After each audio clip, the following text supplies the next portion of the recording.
ಧರ್ಮಪ್ರಕಾಶ ಸಜ್ಜನರಾಯರು.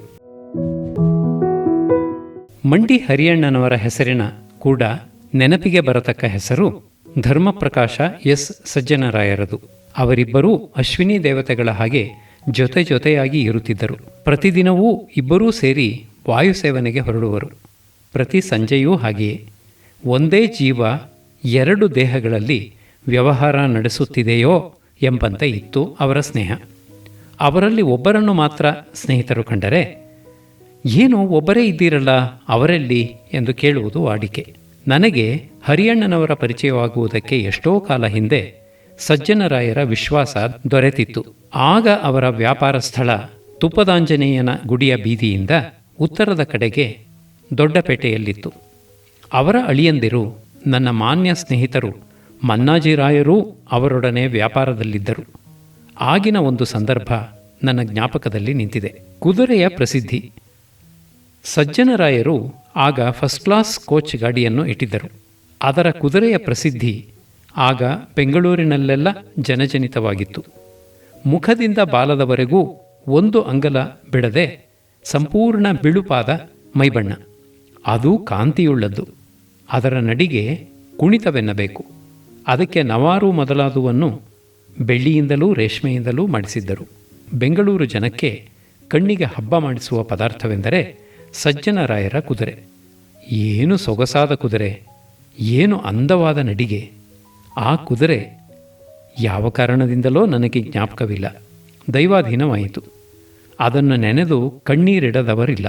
ಸಜ್ಜನರಾಯರು ದೊಡ್ಡಪೇಟೆ ಚೌಕದ ಸಮೀಪದಲ್ಲಿರುವ ಅವರ ಈಗಿನ ಅಂಗಡಿಯನ್ನು ಕೊಂಡುಕೊಂಡು ಅದನ್ನು ಕಟ್ಟಿಸಿದ್ದು ನನಗೆ ಚೆನ್ನಾಗಿ ಜ್ಞಾಪಕವಿದೆ. ಅದರಲ್ಲಿ ಒಂದು ವಿಕಟ ಪ್ರಸಂಗ. ಕಟ್ಟಡದ ಕೆಲಸ ಇನ್ನೂ ಅರ್ಧಮರ್ಧವಾಗಿದ್ದಾಗ ಸಜ್ಜನರಾಯರು ರಾತ್ರಿ ಹೊತ್ತು ಅಲ್ಲಿಯೇ ಮಹಡಿಯ ಮೇಲೆ ಮಲಗಿರುತ್ತಿದ್ದರು. ಒಂದು ರಾತ್ರಿ ಸುಮಾರು 12 ಗಂಟೆಯ ನಂತರ ಅವರು ಅರೆನಿದ್ರೆಯಲ್ಲಿದ್ದಾಗ ಒಂದು ಭಯಂಕರವಾದ ಆರ್ತಧ್ವನಿ ಅವರಿಗೆ ಕೇಳಿಬಂತು. ಅಯ್ಯೋ ಅಯ್ಯೋ ಎಂದು. ರಾಯರಿಗೆ ಕೊಂಚ ದಿಗಿಲಾಯಿತು. ಆದರೂ ಎದ್ದು ಬಂದು ಅಂಗಡಿಯ ಮಹಡಿಯ ಮೇಲಿನ ಕೈಸಾಲೆಯಲ್ಲಿ ನಿಂತು ಚೌಕದ ಕಡೆ, ದೊಡ್ಡಪೇಟೆ ಚಿಕ್ಕಪೇಟೆಗಳು ಸೇರುವ ಕಡೆ ನೋಡಿದರು. ಕಾಣಿಸಿದ್ದೇನು? ಒಬ್ಬ ಮನುಷ್ಯ ವ್ಯಕ್ತಿ ಕಾಲಿನಿಂದ ತಲೆಯವರೆಗೂ ಉರಿಯುತ್ತಿದ್ದಾನೆ. ಹಾಗೆ ನಿಂತಿದ್ದದ್ದು ಒಂದೇ ನಿಮಿಷ. ಮರು ನಿಮಿಷ ಆ ವ್ಯಕ್ತಿ ಸತ್ತು ಬಿದ್ದ. ಅದು ಯಾರು? ಕನ್ನಡದ ಗ್ರಂಥಲೇಖಕರಾದ ಬಿದರೆ ಅಶ್ವತ್ಥನಾರಾಯಣ ಶಾಸ್ತ್ರಿಗಳು ಎಂಬುವರು. ಈ ಶಾಸ್ತ್ರಿಗಳ ಮನೆ ಕಾಳಮ್ಮನ ಗುಡಿಯ ಸಮೀಪದಲ್ಲಿ ಯಾವುದೋ ಸಂದಿಯಲ್ಲಿ ಇತ್ತಂತೆ. ಏನಾಯಿತೋ ಏನೋ, ಆ ಮನುಷ್ಯ ತನ್ನ ಪಕ್ಕದಲ್ಲಿ ಮಲಗಿ ನಿದ್ರಿಸುತ್ತಿದ್ದ 2 ಹೆಂಡಿರನ್ನೂ 2 ಮಕ್ಕಳನ್ನೂ ಕಡಿದು ಕೊಲೆ ಮಾಡಿ ತನ್ನ ಮೈಗೆ ಕಾಲಿನಿಂದ ತಲೆಯವರೆಗೂ ಬಟ್ಟೆ ಸುತ್ತಿ ಅದರ ಮೇಲೆ ಸೀಮೆ ಎಣ್ಣೆ ಸುರಿದುಕೊಂಡು ಅದಕ್ಕೆ ಬೆಂಕಿಯುರಿಯನ್ನು ತಾನೇ ಹೊತ್ತಿಸಿಕೊಂಡು ಅಲ್ಲಿಂದ ಘೋರವಾಗಿ ಕೂಗಿಕೊಂಡು ಓಡಿಬಂದು ದೊಡ್ಡಪೇಟೆ ಚೌಕದಲ್ಲಿ ಬಿದ್ದು ದೇಹತ್ಯಾಗ ಮಾಡಿದ. ಈ ಘೋರವಾದ ಕಥೆಯನ್ನು ಅದರ ಮಾರನೆಯ ದಿನ ಸಜ್ಜನರಾಯರೇ ನನಗೆ ಹೇಳಿದರು. ಶಿವಶಿವ ಶಾಂತಂ ಪಾಪಂ. ರಾಮಲಿಂಗ ಸ್ವಾಮಿಗಳು. ಸಜ್ಜನರಾಯರಿಗೆ ಬಹುಶಃ ಅವರ ಚಿಕ್ಕ ವಯಸ್ಸಿನಿಂದ ಅಧ್ಯಾತ್ಮ ಭಕ್ತಿಯು ಸಹಜವಾಗಿ ಬಂದಿದ್ದಂತೆ ಕಾಣುತ್ತದೆ. ಬೈರಾಗಿಗಳು, ಸಾಧುಗಳು, ಯತಿಗಳು, ವಿರಕ್ತರು, ಫಕೀರರು, ಯೋಗಾಭ್ಯಾಸಿಗಳು ಇಂಥವರಲ್ಲಿ ತುಂಬ ಆದರಣೆ. ಅವಧೂತ ಮಹಾದೇವ ಶಾಸ್ತ್ರಿಗಳ ವಿಷಯವನ್ನು ಕುರಿತು ಬರೆಯುವಾಗ ಇದನ್ನು ಪ್ರಸ್ತಾವಿಸಿದ್ದೇನೆ. ಅಧ್ಯಾಯ 8. ಅಂಥ ಮಹನೀಯರನ್ನು ಹುಡುಕಿ ಗುರುತು ಹಿಡಿದು ಆಶ್ರಯಿಸುವುದು ಸಜ್ಜನರಾಯರ ಸ್ವಭಾವ. ಯಾವುದೋ ಒಂದು ಸಂದರ್ಭದಲ್ಲಿ ಅವರಿಗೆ ಹಾಗೆಯೇ ರಾಮಲಿಂಗ ಸ್ವಾಮಿಗಳೆಂಬ ತಮಿಳು ದೇಶದ ಒಬ್ಬ ವಿರಕ್ತ ಸ್ವಾಮಿಗಳ ಪರಿಚಯವಾಯಿತು. ಆ ಪರಿಚಯವು ಭಕ್ತಿಯಾಯಿತು, ಏಕಾಂತ ಭಕ್ತಿಯಾಯಿತು. ಆ ಸ್ವಾಮಿಗಳು ತಮ್ಮ ಸ್ವಂತಕ್ಕಾಗಿ ಏನನ್ನೂ ಯಾರಿಂದಲೂ ತೆಗೆದುಕೊಳ್ಳುತ್ತಿದ್ದವರಲ್ಲ. ಅತಿಶಯವಾದ ಪ್ರೀತಿಯಿಂದ ಭಕ್ತರು ಯಾರಾದರೂ ಒತ್ತಾಯಪಡಿಸಿದರೆ ಅವರು ತೆಗೆದುಕೊಳ್ಳುತ್ತಿದ್ದದ್ದು ಒಂದು ಬಾಳೆಹಣ್ಣು ಅಥವಾ ಒಂದು ಹಿಡಿ ಅರಳು, ಒಂದು ಬಟ್ಟಲು ಹಾಲು, ಇಷ್ಟನ್ನು ಮಾತ್ರ. ಅವರ ವೈಯಕ್ತಿಕವಾದ ಚರಿತ್ರೆ ಯಾರಿಗೂ ತಿಳಿದಂತಿಲ್ಲ. ಅವರು ಆಗಾಗ ಸಜ್ಜನರಾಯರಲ್ಲಿಗೆ ಬರುವರು. ಅವರಿಗೂ ಸಜ್ಜನರಾಯರಿಗೂ ಏನು ಮಾತುಕತೆ ನಡೆಯುವುದೋ ಅದನ್ನು ಯಾರೂ ಅರಿಯರು. ರಾಯರಿಗೆ ಪರಮಪ್ರಿಯರಾಗಿದ್ದ ಅವರ ಅಳಿಯಂದಿರಾದ ಮನ್ನಾಜಿರಾಯರಿಗೂ ಇದು ಗೋಪ್ಯವಾದ ಸಂಗತಿಯೇ. ಆದರೆ ಆ ಸ್ವಾಮಿಗಳ ಉಪದೇಶದಂತೆ ಸಜ್ಜನರಾಯರು ಸುಬ್ರಹ್ಮಣ್ಯ ಸ್ವಾಮಿಯ ದೇವಾಲಯವನ್ನೂ ಧರ್ಮಸತ್ರವನ್ನೂ ಕಟ್ಟಿಸಿದರು ಎಂದು ಅವರಿವರು ಹೇಳಿದ್ದನ್ನು ನಾನು ಕೇಳಿದ್ದೇನೆ. ಹಾಗಿದ್ದರೂ ಇರಬಹುದು ಎಂದು ತಿಳಿದಿದ್ದೇನೆ. ಪರಿಷ್ಕಾರ. ಸಜ್ಜನರಾಯರು ಯಾವ ಕೆಲಸವನ್ನು ಕೈಗೆ ತೆಗೆದುಕೊಂಡರೂ ಅದನ್ನು ಪರಿಷ್ಕಾರ ಕ್ರಮದಿಂದ ಮಾಡುತ್ತಿದ್ದರು.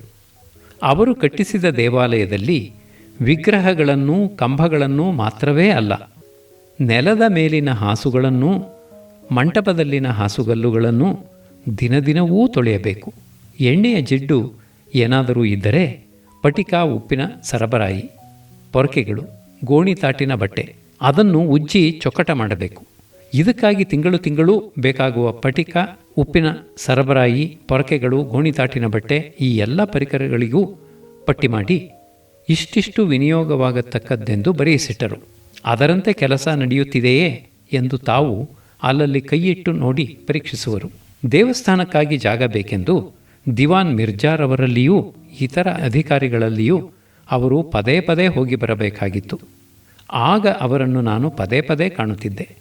ಜಾಗ ದೊರೆತ ಮೇಲೆ ಕಟ್ಟಡಕ್ಕಾಗಿ ನಕಾಶೆ ತಯಾರಿಸಿದ್ದು, ಕೆಲಸಗಾರರನ್ನು ನೇಮಿಸಿಕೊಂಡದ್ದು, ಕಲ್ಲು ಇಟ್ಟಿಗೆ ಗಾರೆಗಳ ಏರ್ಪಾಟು, ಈ ನಾನಾ ಕಾರುಬಾರುಗಳನ್ನು ಅವರು ನಡೆಸಿದ್ದನ್ನು ನಾನು ನೋಡಿದ್ದೇನೆ.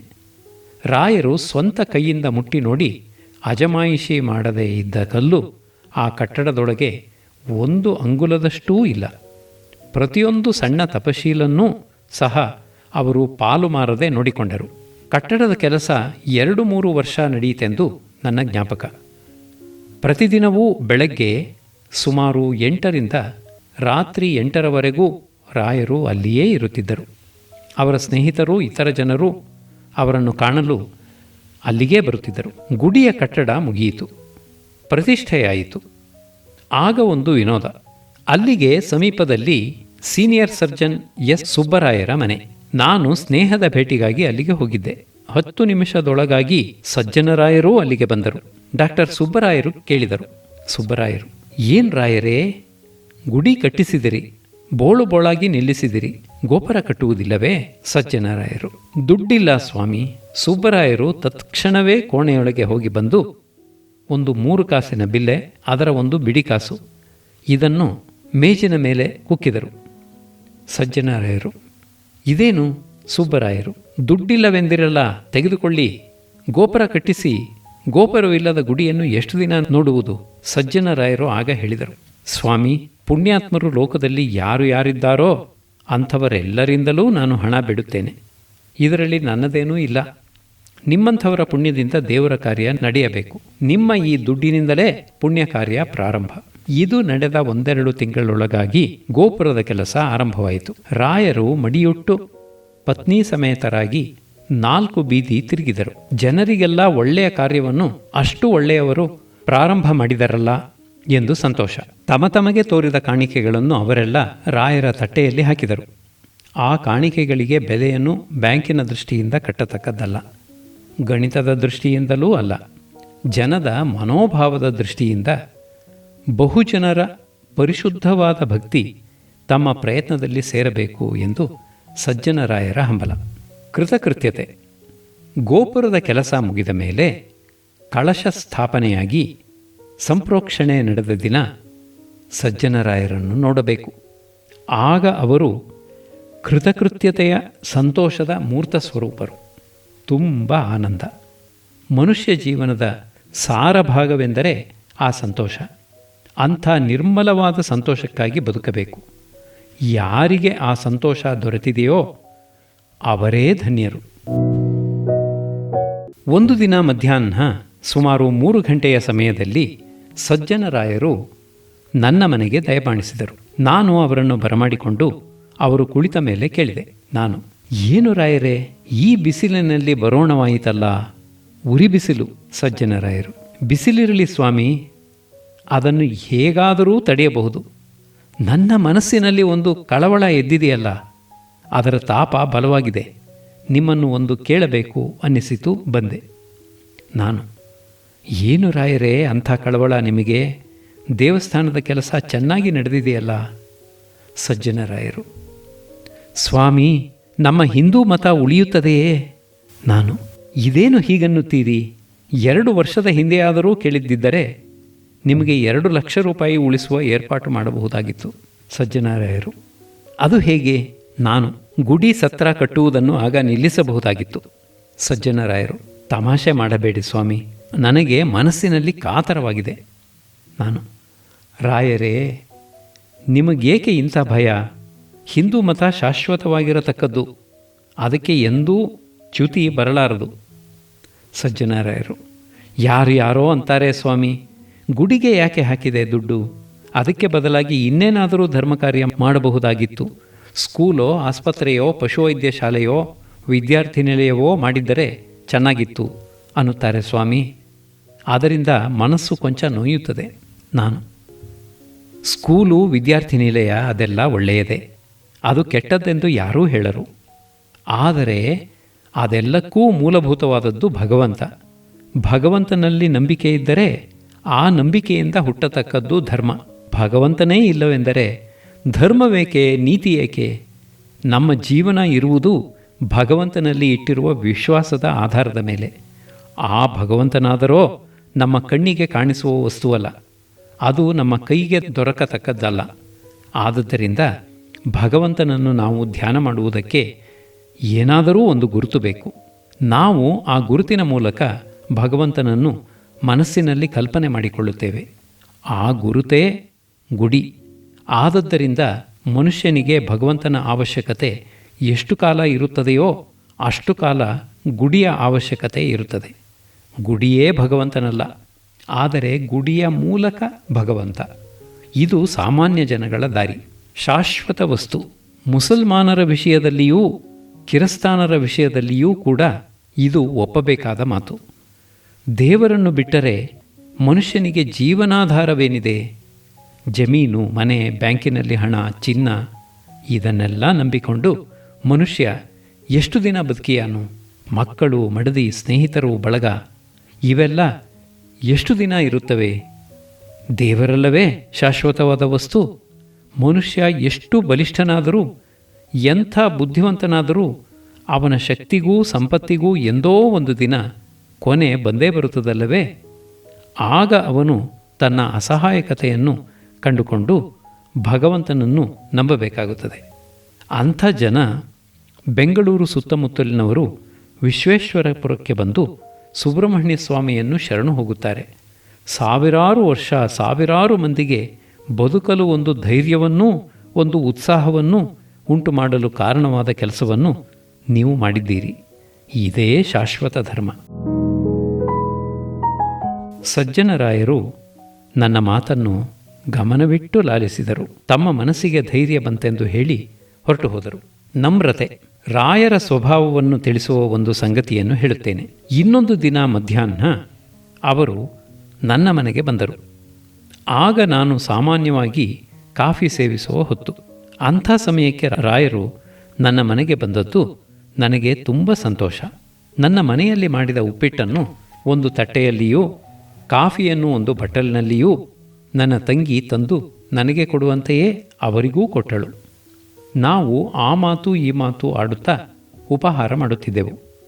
ಅಷ್ಟರಲ್ಲಿ ಒಂದು ವಿಷಯ ನನಗೆ ಜ್ಞಾಪಕಕ್ಕೆ ಬಂತು. ರಾಯರು ತಾಂಬೂಲ ಪ್ರಿಯರು. ಏನು ಆಹಾರ ತೆಗೆದುಕೊಂಡರೂ ಆಮೇಲೆ ಕೊಂಚ ಮಜ್ಜಿಗೆ ಕುಡಿದು ತಾಂಬೂಲ ಚರ್ವಣವಾಗಬೇಕು. ಆದರೆ ನಾನು ತಾಂಬೂಲ ಹಾಕುವವನಲ್ಲ. ತಾಂಬೂಲವನ್ನು ಸಿದ್ಧಪಡಿಸಬೇಕೆಂದು ನನ್ನ ತಂಗಿಗೆ ಹೇಳುವುದಕ್ಕಾಗಿ ನಾವು ಕುಳಿತಿದ್ದ ಕೋಣೆಯಿಂದ ಮನೆಯೊಳಕ್ಕೆ ಹೋದೆ. ಹೋಗಿ ತಾಂಬೂಲದ ಮಾತನ್ನು ಹೇಳಿ ನಾನು ಕೊಠಡಿಗೆ ಹಿಂತಿರುಗಿ ಬರುವಾಗ ರಾಯರು ಕೊಠಡಿಯಿಂದ ಎದ್ದು ಹಾಲಿನೊಳಕ್ಕೆ ಬಂದು ಬಾಗಿಲುಗಳ ಹಿಂದುಗಡೆ ಹುಡುಕುತ್ತಿದ್ದರು. ಅದು ನನಗೆ ಅರ್ಥವಾಗಲಿಲ್ಲ. ನಾನು ಕೇಳಿದೆ, ಏನು ರಾಯರೇ, ಏನು ಬೇಕು? ರಾಯರು ಕೈ ತೋರಿಸಿ ಮೆಲು ಮಾತಿನಲ್ಲಿ, ಸಣ್ಣ ಪೊರಕೆ. ನನಗೆ ತುಂಬ ಆಶ್ಚರ್ಯವಾಯಿತು. ಯಾತಕ್ಕೆ ಎಂದೆ. ರಾಯರು, ಸ್ವಾಮಿ, ಬ್ರಾಹ್ಮಣರ ಮನೆ. ಉಪ್ಪಿಟ್ಟು ತಿಂದಾಗ ಒಂದೆರಡು ಕಾಳು ನೆಲದ ಮೇಲೆ ಬಿದ್ದಿರಬಹುದು. ಪೊರಕೆ ಸಿಕ್ಕಿದರೆ ಅದನ್ನು ನಾನೇ ಬಳಿದು ನೀರು ಹಾಕಿ ಚೊಕ್ಕಟಪಡಿಸುತ್ತೇನೆ. ನನಗಾದ ಆಶ್ಚರ್ಯವನ್ನು ವಾಚಕರು ಊಹಿಸಿಯಾರು. ಲಕ್ಷಾಧೀಶರಾಗಿದ್ದವರು, ಮಹಾಧರ್ಮಿಷ್ಠರಾದವರು, ನನ್ನಂಥವರನ್ನು 100 ಜನರನ್ನು ಕೈ ಕೆಳಗೆ ಇರಿಸಿಕೊಳ್ಳಬಹುದಾದವರು, ಹೀಗುಂಟೆ ಅಂತರಂಗದ ಸೊಗಸು. ನಾನು ಆಶ್ಚರ್ಯಪಟ್ಟದ್ದನ್ನು ನೋಡಿ ರಾಯರು ಹೀಗೆಂದರು: ಇದೇನು ಸ್ವಾಮಿ ಮಹಾವಿಷಯ? ನನಗೆ ಇದು ಸಾಮಾನ್ಯವಾದ ಅಭ್ಯಾಸ. ನನ್ನ ಸೋದರ ಮಾವ ಭೋಜಗಡೆ ವೆಂಕಟರಾಯರ ಅಂಗಡಿಯಲ್ಲಿ ನಾನು ಚಾಕರಿ ಮೊದಲು ಮಾಡಿದ್ದು. ಸಾಯಂಕಾಲ 8 ಗಂಟೆಯಾಗುತ್ತಲೇ ಅಂಗಡಿ ಬಾಗಿಲು ಮುಚ್ಚಿ ಜಮಖಾನ ದಿಂಬು ಎಲ್ಲ ಕೊಡಹಿ ಒಳಗೆಲ್ಲ ಕಸ ಬಳಿದು ಒಂದು ಕಣ ಕೂಡ ಧೂಳಿಲ್ಲದಂತೆ ಚೊಕ್ಕಟ ಮಾಡಿದ ಮೇಲೆ ಬಾಗಿಲು ಹಾಕತಕ್ಕದು. ಮಾರನೆಯ ದಿನ ಬೆಳಗ್ಗೆ ಬಾಗಿಲು ತೆಗೆಯುತ್ತಲೇ ಎಲ್ಲ ಪಾಕಾಗಿ ಪಸಂದಾಗಿರಬೇಕು. ಇದು ಅಂದಿನಿಂದ ನನಗೆ ರೂಢಿ. ಬ್ರಾಹ್ಮಣರ ಮನೆಯಲ್ಲಿ ನಾನು ಮಾಡಿದ ಮೈಲಿಗೆಯನ್ನು ನಾನು ತೆಗೆದುಹಾಕುವುದು ಕಷ್ಟವೇ? ಬಿಡಿ ಬಿಡಿ ಸ್ವಾಮಿ. ಈ ಸಂಗತಿಯ ಮೇಲೆ ವ್ಯಾಖ್ಯಾನ ಅವಶ್ಯವೇ ಇಲ್ಲವಷ್ಟೇ. ಸಜ್ಜನರಾಯರು ಸ್ನೇಹತತ್ಪರರು, ಉದಾರಿಗಳು, ಅದಕ್ಕಿಂತ ಹೆಚ್ಚಾಗಿ ವಿನಯಶೀಲರು. ಸಜ್ಜನರಾಯರನ್ನು ವಿದ್ವತ್ ಪಂಕ್ತಿಗೆ ಸೇರಿಸಬೇಕಾದ್ದಿಲ್ಲ. ಆದರೆ ಸುಸಂಸ್ಕೃತ ಜನದ ಪಂಕ್ತಿಯಲ್ಲಿ ಅವರು ಉನ್ನತ ಮಟ್ಟದಲ್ಲಿ ಇರುವವರು. ವಿದ್ವತ್ತಿಗಿಂತ ಮೇಲಾದದ್ದು ಸಂಸ್ಕೃತಿ. ವಿದ್ವತ್ತೆಂದರೆ ಪುಸ್ತಕ ಪಾಂಡಿತ್ಯ, ಸಂಸ್ಕೃತಿ ಎಂದರೆ ಜೀವನದ ಅಂತರಂಗದ ಸೊಗಸು.